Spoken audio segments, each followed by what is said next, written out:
ചിലപ്പോൾ 3-4 മിനിറ്റ് ദേഷ്യത്തിന് അത്രയേ ആയുസുള്ളൂ.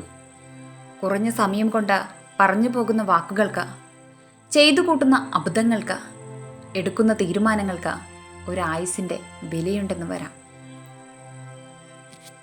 ദേഷ്യം നമ്മുടെ ദുർബലതയാണെന്നേ. ക്ഷമയും വിവേകവുമാണ് അതിൻ്റെ മറുമരുന്ന്. ദേഷ്യം അടങ്ങിയ ശേഷം നമ്മളൊക്കെ വിവേകപൂർവ്വം ചിന്തിക്കുമ്പോഴാണ് കോപത്തിൻ്റെ നിസാരതയും ക്ഷമയുടെ മഹത്വവും നമുക്ക് മനസ്സിലാകുന്നത്. എല്ലാ ദേഷ്യപ്പെടലുകൾക്കും ഉള്ളിലും ദേഷ്യമാകണമെന്നില്ല. ചില സാഹചര്യങ്ങൾ, നമ്മൾ സൃഷ്ടിക്കുന്ന വ്യത്യസ്ത മാനസികാവസ്ഥകൾ എല്ലാം കൂടിയാകാം. പ്രതികരണങ്ങൾ പലപ്പോഴും പ്രവചനാതീതമായേക്കാം.